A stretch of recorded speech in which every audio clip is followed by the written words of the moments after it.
الحمد للہ رب العالمین والصلاة والسلام علی خاتم النبیین اما بعد فاعوذ باللہ من الشیطان الرجیم بسم اللہ الرحمن الرحیم الصلاة والسلام علیک یا رسول اللہ وعلی آلک واصحابک یا حبیب اللہ الصلاة والسلام علیک یا نبی اللہ وعلی آلک واصحابک یا نور اللہ۔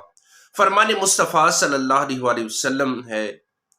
کہ اس شخص کی ناک خاک آلود ہو جس کے سامنے میرا ذکر ہو اور وہ مجھ پر درود نہ پڑے۔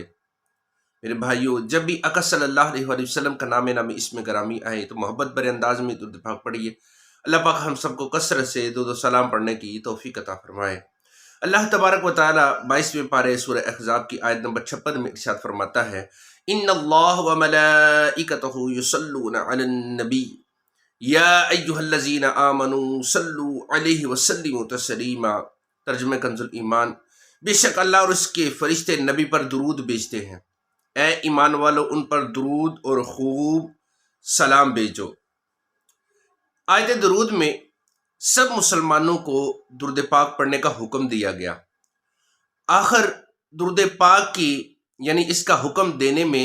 کیا حکمتیں ہیں، سنیے اور اپنا ایمان تازہ کیجیے۔ علماء فرماتے ہیں درود پاک ایک مستقل عبادت ہے،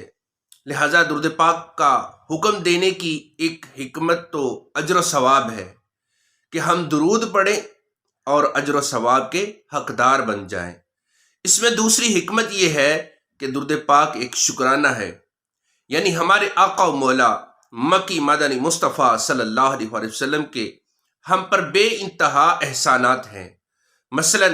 یہ زمین بنی حضور کے صدقے، آسمان بنا حضور کے صدقے، کائنات بنی حضور کے صدقے، ہم دنیا میں آئے حضور کے صدقے، ہمیں سانسیں ملی حضور کے صدقے، بارش برستی ہے حضور کے صدقے، ہمیں رزق ملتا ہے حضور کے صدقے، ہم جی رہے ہیں حضور کے صدقے، گناہوں کے باوجود ہم پر عذاب نہیں آتا، یہ بھی حضور کا صدقہ ہے۔ بلکہ ایک شاعر نے بڑی پیاری بات کہی، ایمان ملا ان کے صدقے، قرآن ملا ان کے صدقے، رحمان ملا ان کے صدقے، وہ کیا ہے جو ہم نے پایا نہیں۔ غرض کہ یہ بے انتہا احسانات ہیں، ہم ان احسانات کا بدلہ نہیں چکا سکتے، تو اللہ پاک نے ہمیں درود پڑھنے کا حکم ارشاد فرمایا تاکہ ان احسانات کا بدلہ اگرچہ نہ چکا سکے، البتہ حضور جان کائنات صلی اللہ علیہ وآلہ وسلم کا کچھ تو شکریہ ادا کیا جا سکے۔ غرض کے درود پاک کا حکم دینے میں حکمت ہے کہ ہماری طرف سے پیارے آقا مکی مدنی مصطفیٰ صلی اللہ علیہ وسلم کا کچھ تھوڑا بہت شکریہ ادا ہو جائے۔ درود پاک کا حکم دینے میں ایک اور بڑی ایمان افروز حکمت ہے۔ علماء کرام رحمۃ اللہ علیہ فرماتے ہیں کہ درود پاک پڑھنے کا ہمیں حکم اس لیے دیا گیا کہ آسمانوں پر تو ہر وقت ذکر مصطفیٰ صلی اللہ علیہ وسلم ہو ہی رہا ہے، فرشتے درود بھی بھیج رہے ہیں، اس کے ساتھ ساتھ زمین پر بھی کہیں نہ کہیں کسی نہ کسی زبان پر ہر وقت ذکر مصطفیٰ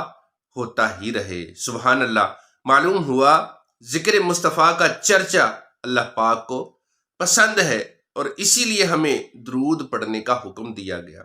تاکہ ہر وقت ذکر مصطفیٰ صلی اللہ علیہ وسلم ہوتا ہی رہے۔ لہٰذا ہمیں چاہیے کہ ہم کثرت سے درود پاک پڑھیں، کثرت سے ذکر مصطفیٰ کریں، انشاءاللہ الکریم اس کی بے شمار برکتیں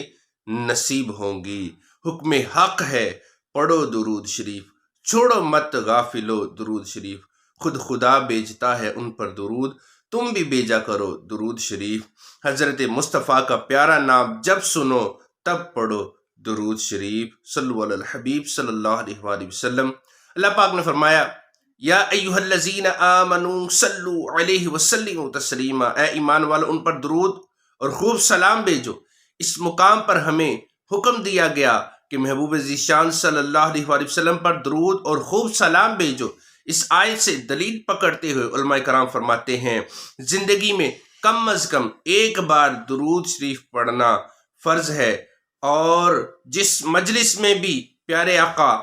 مکی مدنی مصطفیٰ صلی اللہ علیہ وآلہ وسلم کا ذکر پاک خود کریں یا کسی سے سنیں تو اس وقت درود پڑھنا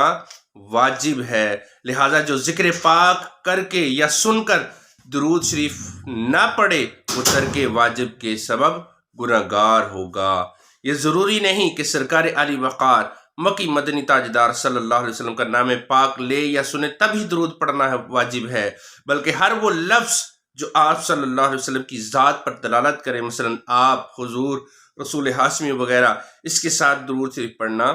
واجب ہے۔ مختلف جلسوں میں مثلا ایک جگہ بیٹھے تھے، ذکر مصطفیٰ صلی اللہ علیہ وسلم ہوا، پھر اٹھ کر دوسری جگہ چلے گئے، پھر ذکر مصطفیٰ صلی اللہ علیہ وسلم ہوا، تو ہر بار درود شریف پڑھنا واجب ہے، نہیں پڑھے گا تو گناہگار ہوگا۔ البتہ ایک ہی مجلس میں بار بار ذکر مصطفیٰ صلی اللہ علیہ وسلم ہوا تو اس تعلق سے اعلیٰ حضرت رحمۃ اللہ علیہ فرماتے ہیں مناسب یہی ہے کہ ہر بار درود شریف پڑھا جائے، کہ ایسی چیز جس کے کرنے میں بڑی بڑی رحمتیں برکتیں ہیں اور نہ کرنے میں بلا شبہ بڑے فضل سے محرومی ہے، تو کسی عقل مند کا کام نہیں کہ اسے ترک کرے۔ میرے پیارے بھائیوں، ہمارے ہاں بہت سارے لوگ جو ہیں وہ درود پاک پڑھنے میں سستی کرتے ہیں، یہ بڑی محرومی کی بات ہے۔ حضرت امام حسین رضی اللہ عنہ سے مروی ہے کہ نور کے پیکر تمام نبیوں کے سرور صلی اللہ علیہ وسلم کا فرمان عالی شان ہے، البخیل الذی من ذکرت عندہ فلم یصلی علی، یعنی کنجوس ہے وہ شخص جس کے سامنے میرا ذکر ہو پھر اس نے مجھ پر درود پاک نہ پڑھا۔ یہ یاد رکھیے کہ جب خطبہ جمعہ ہوتا ہے تو اس وقت دل میں درود پڑھیں، زبان سے نہ پڑھیں۔ باقی ہر جگہ جب بھی آقا صلی اللہ علیہ وسلم کا نام اس میں گرامی آئے تو محبت بھرے انداز میں سبز گنبد کا تصور باندھ کر آقا صلی اللہ علیہ وسلم کی بارگاہ میں درود پاک کے تحفے پیش کرے۔ اللہ پاک ہم سب کو کثرت سے درود و سلام پڑھنے کی توفیق عطا فرمائے، آمین، بجاہ نبی الامین صلی اللہ علیہ وسلم۔